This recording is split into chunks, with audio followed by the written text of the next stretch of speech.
Hey, welcome to Footy Fin. I want to preview the Wallabies match against Ireland happening at Lansdowne Road, Dublin this weekend. Run over the two teams, bit of a prediction, throw out a few shock calls and speculations and other reflections.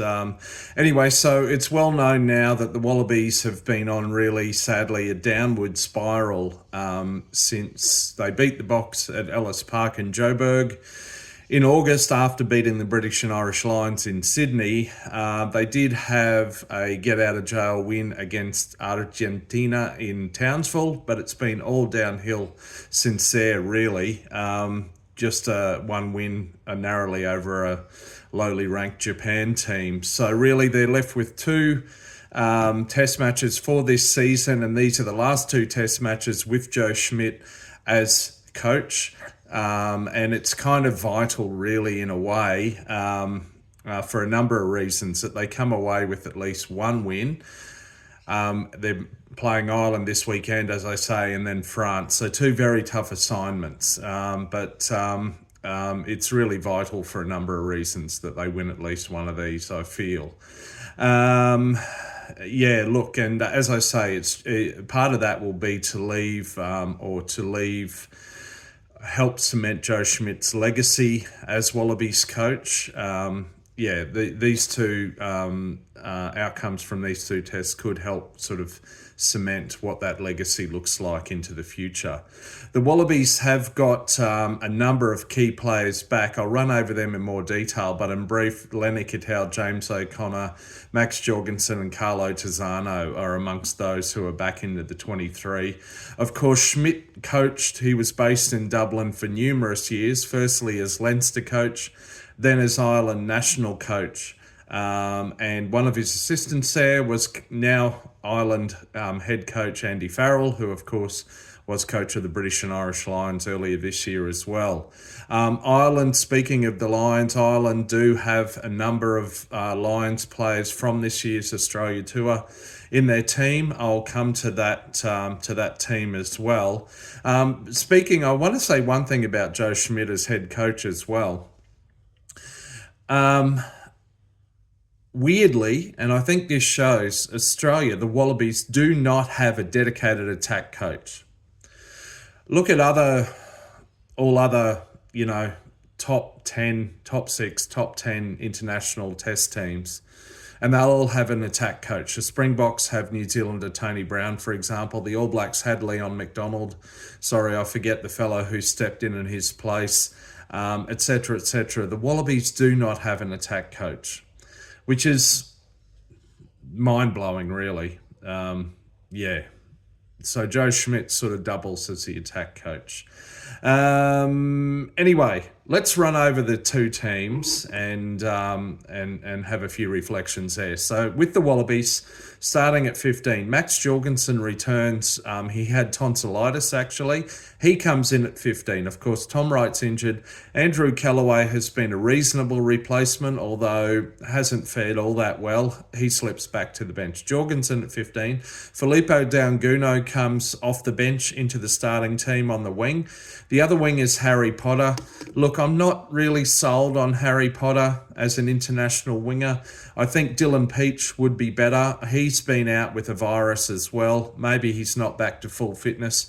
I would also love to see Joseph Suaalii pushed out to the wing and have Hunter Paisami at 12 and Lenny Kittel at 13. But that hasn't happened. So we return to the centre pairing that was there for the Wallabies in the British and Irish Lions series. Ikitau at 12 and Suaalii at 13. As I say, Harry Potter on the wing. Now, James O'Connor comes back in to start at 10.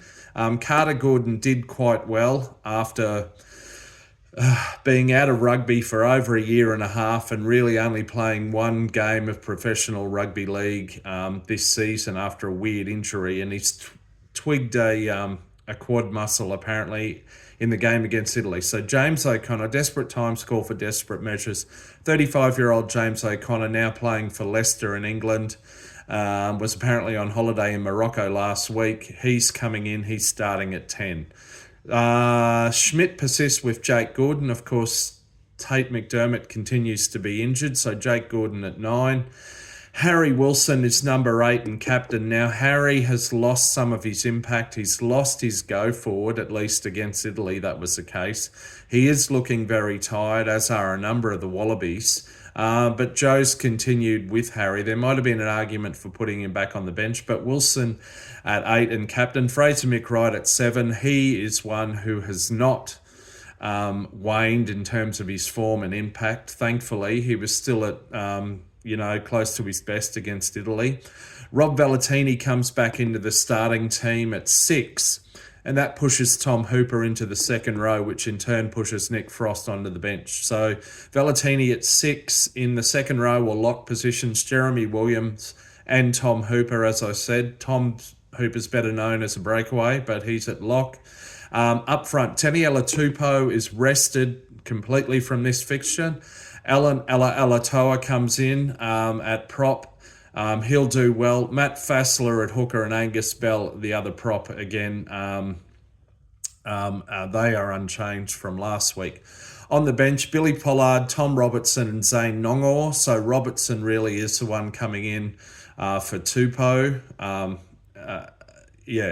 As a result of Tupou being rested. Nick Frost is on the bench. Carlo Tizzano on the bench, as I said. Ryan Lonigan, replacement scrum half. Tane Edmed, he's the only option, really, at 10, in terms of bench cover.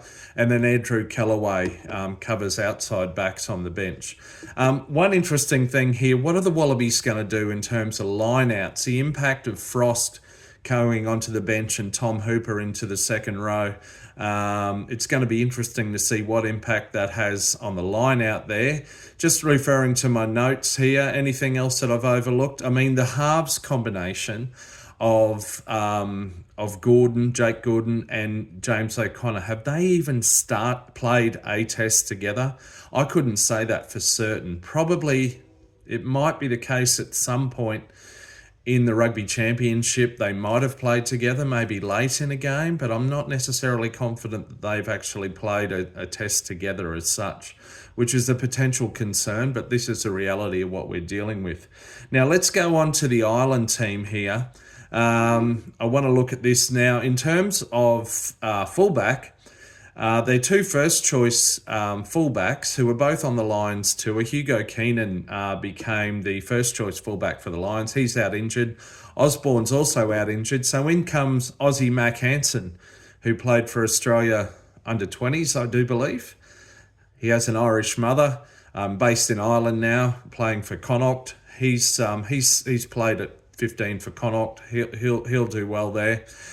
Tommy O'Brien and James Lowe on the wing. Of course, Lowe featured in the British and Irish Lions Test Series.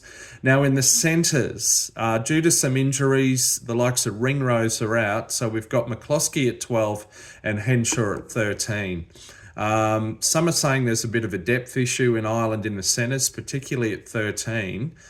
Potentially this centre pairing could be a weak link in the Ireland team and in the back line. Potentially the Australian backline, if they choose to actually pass it out the backline, which has been extremely rare in recent times, they could potentially exploit, perhaps Jorgensen or Suoli'i or others might exploit that. Who knows? In the halves combination, Jamison Gibson-Park, the New Zealander who played for the British and Irish Lions, and Sam Prendergast. So there's a lot of conjecture, as there has been for some time, about who's the better starting 10 for Ireland. Prendergast or Crowley. I don't know if it's Crowley or Crawley. I always get mixed up. It's spelt Crowley. Prendergast is starting alongside Gibson-Park. In the forwards, Jack Conlon. Bit of a technical issue here. There we go. Jack Conlon at 8. Caelan Doris at 7 and captain. Josh Vanderflee is not here. He was the Lion. Doris was injured for the Lions too. Ryan Baird at 6. Tyg Byrne, who featured so strongly for the British and Irish Lions at lock, alongside James Ryan, who was also in the Lions squad, I think. I think he got injured, didn't he, at some point? He didn't really feature strongly in the Test Series. Up front, Tyg Furlong, Dan Sheehan, who was a Lions player, and Paddy McCarthy. So Paddy McCarthy, I believe, is the brother of Joe McCarthy, the lock, who was also on the Lions tour. Joe McCarthy's out injured. On the bench for Ireland, Ronan Kelleher, Andrew Porter, both on the Lions tour, Thomas Clarkson, Nick Timoney, Cian Prendergast, brother of number 10, Craig Casey, Jack Crowley or Crawley, and Bundy Aki. Ireland got a very strong team. They're rated number 3 in the world. In terms of, I will say another Aussie, Finlay Bealham, who qualifies for Ireland on ancestry grounds. He must be out injured or otherwise not selected. Ireland have won 4 of the past 5 matches between these two teams, including last year in Dublin. I think we have to go back to the first test of the 3-test series in around 2018 to the last time Australia beat Ireland in a test, although there have been some close calls, including the last 2 matches played in Dublin. So let's see. Look, it's critical time for the Wallabies. Wow, I've gone way over time. I always forget to say this, but please let me know what you think of these suggestions and these squads, these selections, and my opinions. Please like and subscribe if you haven't done so already. But anyway, bring it on. I am wearing an emerald green cap in honour of this occasion. Once lived in Dublin, went to this fixture a number of years ago. Enjoy it. I hope the Wallabies can come away with a win here, but it's far from guaranteed. Anyway, bring it on. Sláinte. Special hello to my mate Barry O'Brien and his father Ken over in Dublin there, and Fred O'Neill and others. Miss you blokes. Anyway, going to go stick my head in a rolling ball. Enjoy this weekend of international test rugby, and let me know what you think in the comments. See you next time.